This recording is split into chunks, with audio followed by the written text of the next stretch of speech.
I found out that 80% of the international students who came to the United States never got inside an American's home, even though that was one of their goals, to learn about American culture. And they come for 5.5 years on average. They never set foot in an American's home. You're listening to the Real Returns podcast, where we learn how real investments can make a real impact. Join your hosts, Andrew and Dan, as they share stories and interview business leaders on how real estate and other forms of investment can create meaningful change for individuals and communities around the world. Hello, and welcome back to another episode of the Real Returns podcast. I'm your host, Andrew Reichert. I've got my co-host, Dan Croce, over there. Dan, what is happening today? Oh, man, I'm excited. I'm excited because you know what time of year it is. It's St. Patrick's Day. So obviously we and our guest, Paul Moore, all coordinated today with our blue shirts. Yes. Right? For St. Patrick's this time of year. Critical. But quick story for you. I have an Irish friend, and I asked him a question recently. I said, hey, his name's Connor. I said, hey, Connor, why is it that, you know, when you ask an Irish person a question, they always answer with a question back? He goes to me, rubbish. Who told you that? I'm like, Connor. That's good. Nice. That's not a Rubbish. true story. Not a true story. Anyway, on with the show. Andrew, why don't you introduce our guests to Mr. Paul Moore? Yeah, absolutely. Excited to have Paul Moore with us today. Fascinating background and experience. He's a real estate author, investor, fund manager. And what I really like about Paul is, you know, a lot of real estate investors are just chasing profits, just thinking about the impact that it can have on them personally and financially. But he's really taken a different approach. He thinks about financial success and positive impact. And, you know, just really excited about hearing about his approach and his experience today. So, Paul, thanks for being on the show. Can you just tell us a little bit more about your background and your experience? Yeah, absolutely. So I had an engineering degree, which was my first mistake. Went on to get an MBA, worked at Ford Motor Company for 5 years in Dearborn, Michigan. And then I had a chance to be an entrepreneur. So we started a company and just perfectly timed the situation to where we exited just 5 years later to a public company. And I found myself, you know, at 33 with a couple $1 million in the bank. And I moved to the Blue Ridge Mountains to start a nonprofit organization. I found out that 80% of the international students who came to the United States never got inside an American's home, even though that was one of their goals, to learn about American culture. And they come for 5.5 years on average. They never set foot in an American's home. And so I started a nonprofit organization called Gateway Intercultural Services. We bought 140 acres on the top of a mountain in the Blue Ridge Mountains, and we began to host international student weekends. And honestly, I was a 34-year-old type A driven entrepreneur, and I wanted more. So I started flipping houses, started flipping waterfront lots. I thought I was a sort of a investor, but I really was more of a speculator. I didn't know the difference. And 5 years later, 8 years later, I was, you know, found myself in the fall of 2007, you know, going down the worst hole since the Great Depression, not knowing that, of course. And I found myself with $2.5 million in debt. And so I was really puzzled on how to get out of this situation. And what I did next is pretty interesting, but I'll take a breath. That's kind of my background. Just fast forwarding to now, started investing in commercial real estate in 2011. Now I'm a fund manager. We have 6 different funds that invest in self-storage, mobile home parks, RV parks, multifamily, and more. Wow. Amazing story, Paul. I'd love to hear a little bit more of the details, but can you tell us, so Wellings Capital is your firm. Yes. So tell us a little bit about Wellings. How long has it been around? How did you fill in the story a little bit from $2.6 million in debt to starting Wellings Capital? Yeah. So in 2011, we invested in the oil and gas world in North Dakota during the Bakken oil boom, and noticed there was a massive housing shortage there, 19,000 job openings, people sleeping in their pickup trucks and, you know, little RVs and things in the 40 degree below weather. So we quickly built a couple housing facilities for oil and gas workers. And then my business partner went on to build a very nice Hyatt hotel. And that's what got us into commercial. So I became a multifamily syndicator after that. I wrote a book that was humbly titled The Perfect Investment and about multifamily.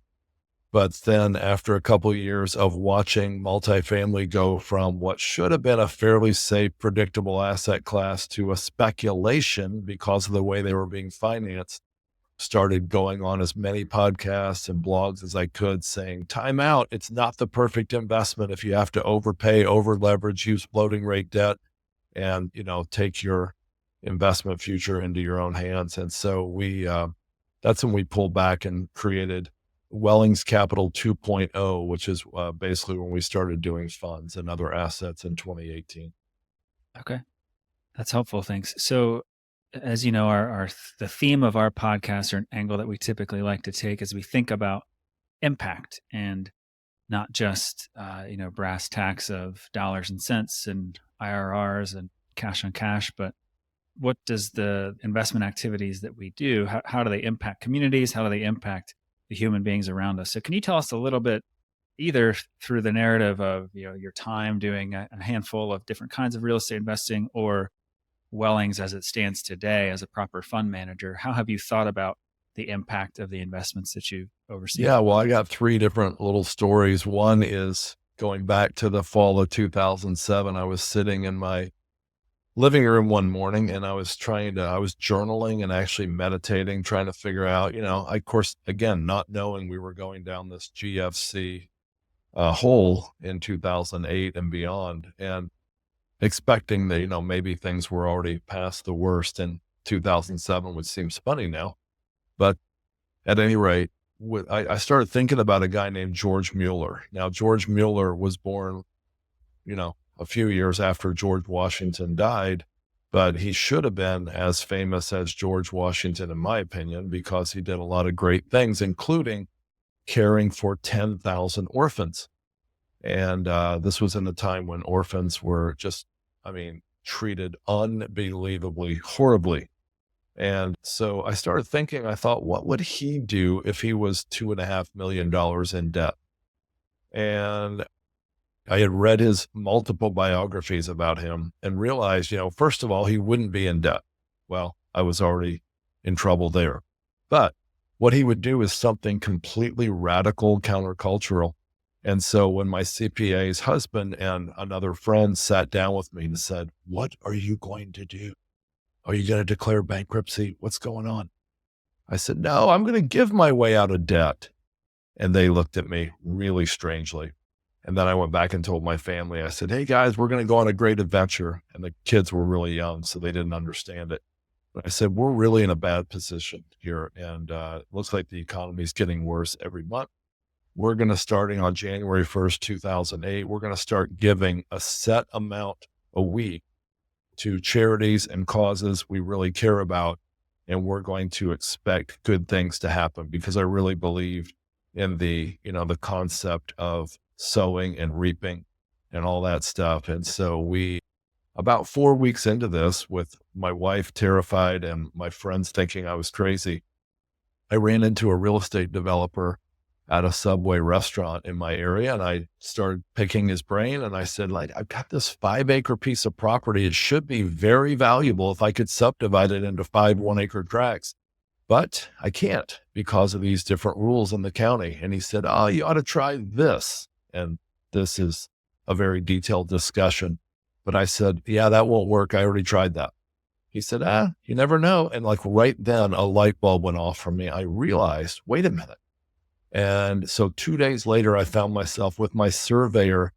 He was about 65 years old, getting ready to retire. And he was embarrassed to be standing with me at the county building and zoning desk. And he was standing there kind of looking away, kind of embarrassed. Well, I presented this crazy plan to subdivide this into 5 1-acre lots. And the lady looked up over her glasses when I was done. She said, young man, something like that, I've worked here for 38 years or something like that. I've never heard of anybody trying to use such logic to counteract our law. But then she said, but you did. And she laughed and she goes, you can do what you said. Nobody has ever thought of this that I know of. And so I ended up fast forward 13 months from then through a lot of hard work, a lot of calls with bankers, surveyors, soil scientists, etc. And we were 100% completely debt free. In fact, we even paid off our house. Wow. What a story, Paul. That is really, really cool. And so congratulations. I mean, it was quite a while ago, but still what a story. And kudos to you for taking a unique approach to trying to solve a pretty serious practical problem. Thank you. How about today in the work of Wellings as you manage funds? How do you think about capital deployment and the way that it impacts the world around you? Well, another one of my historical heroes who lived, who overlapped, but lived a little bit earlier than Mueller was William Wilberforce. And Wilberforce should have been literally, I think, along with maybe one other guy, the most famous person in the Western history in the last 1,000 years. And Wilberforce, basically, he and a small group of people took it upon themselves to take on the slave trade, and they ended up seeing slavery ended in England, and their work spilled over to America to eventually see it ended in America after his death. And incredible guy. However, 200 years after Wilberforce was in his prime, now in 2024, we have the highest number of enslaved people in history. In fact, since we started this conversation, hundreds of people have been captured or sold into slavery, and it's tragic and it's horrifying. And I did a little calculation a few years ago and realized that if you took the record profits, not the average, the record profits of ExxonMobil, Nike, General Motors, and Starbucks, and added those record profits together and then added 20% more, that's the approximate profits generated by human trafficking every year, according to the U.S. State Department. So we were horrified when we learned about this in 2016 or so. So we tried to figure out a solution, and we didn't know, for investors and people who would hear a podcast like this, what do you do? I mean, do you try to replicate the guy in the Sound of Freedom movie and go on a, South American mission trying to set people free? Probably not practical for most of us. Do you send money off to somebody you really don't know what they're doing with it? That's not always a good idea. So we solved it similar to how we solve our commercial real estate fund investments. We basically did a lot of due diligence. We looked very deeply into the different potential nonprofits out there, and there's a whole bunch of them. But we settled on two we really like. But one in particular, we've generated over $600,000 in donations, and we've influenced over, like I said, 600,000 in donations in the last 2.5 years. And what we do is we do a big push with us and other friends and competitors of ours, where we try to get as many matching grants as we can. And then on Giving Tuesday, try to get as much as we can donated, and really excited to do that. And hopefully, hoping to grow that in the coming years. Yeah. Wow. That's really inspiring, Paul. Such an important cause that, not only needs capital, but needs awareness. So just the fact that you're talking about it and doing something about it is really amazing. Yeah. So thanks for the work you're doing there. Yeah, absolutely. Paul, I'm curious to hear, you're an author. So can you tell us a little bit about, you've mentioned the one book that you wrote, The Perfect Investment, I think you said it was called. But what about the others, and what have you learned from writing, and maybe why'd you choose to write books? What's that about for you? So in 2007, I was flipping waterfront lots at a resort called Smith Mountain Lake. And I decided to write a special report from my website, about how to build a dock. And then I realized it'd be nice to have another one on, how do you evaluate the value of properties and shoreline and view, and how do you get through these regulations, and what's the best type of house to build? And before you knew it, I had about 75 pages of Word documents. And when I realized that I could boil those down into book size, which is, I can't remember what it is it 8.5 by 5.5, I think.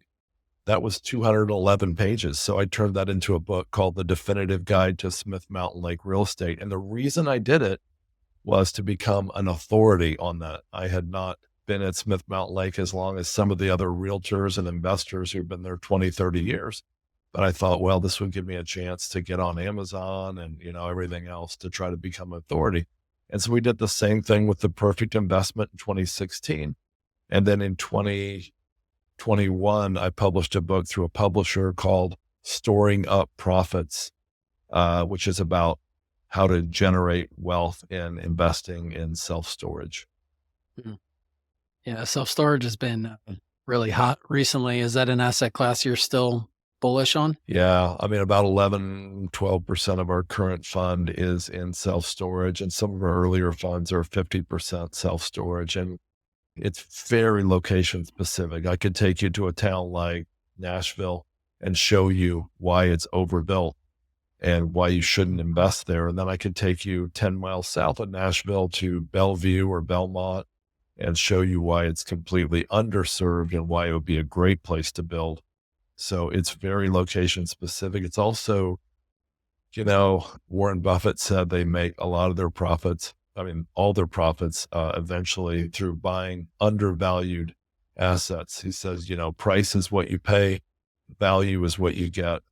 And we invest in a lot of value add self-storage that have significant upside that's completely untapped by typically mom and pop owners who don't have the desire or the knowledge or resources to upgrade the facility and capture a lot more profits and value.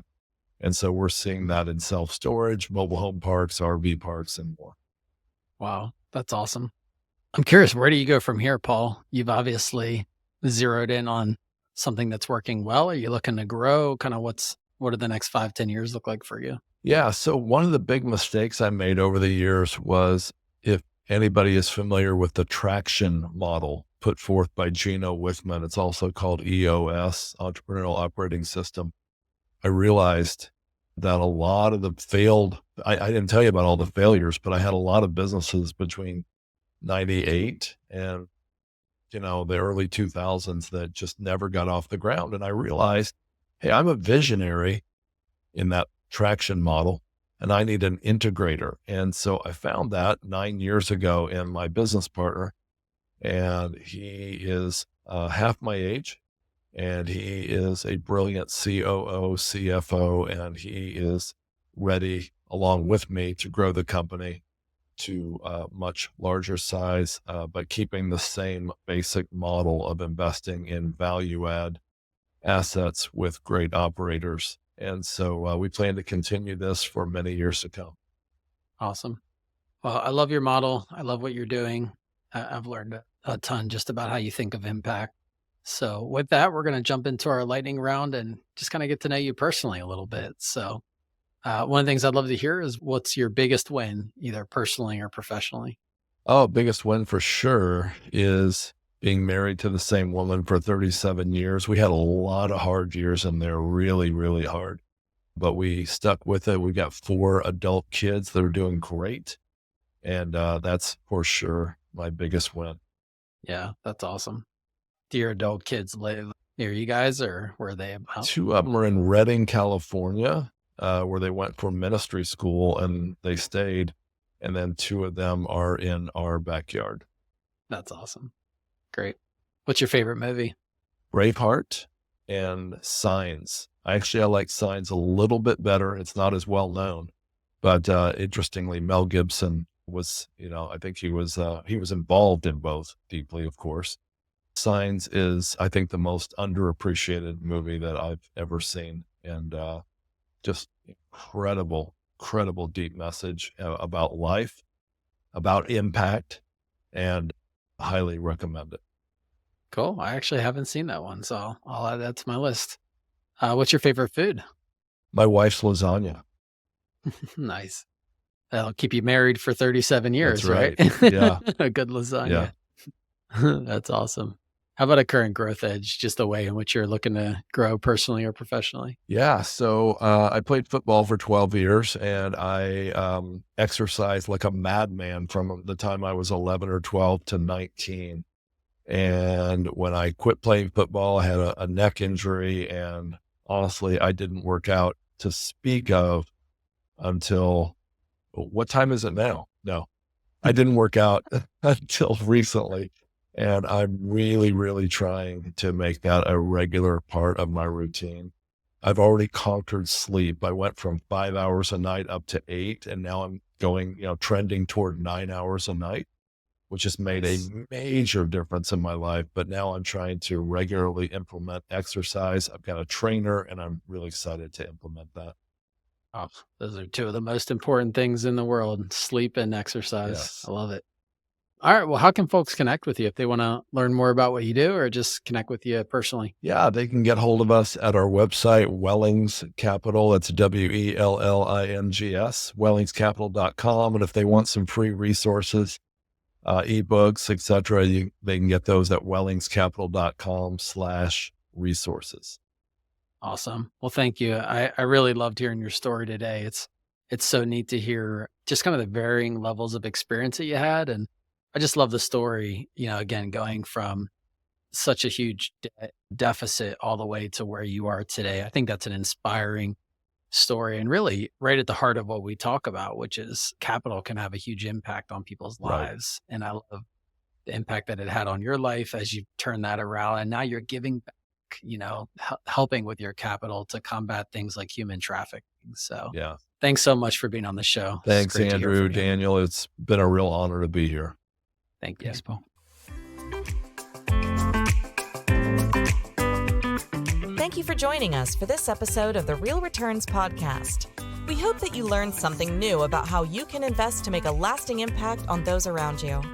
Please be sure to subscribe to our show wherever you listen to your podcasts, leave us a review, and share about us on social media. We hope you will join us for our next episode, where we will be continuing the conversation around impactful real estate investing.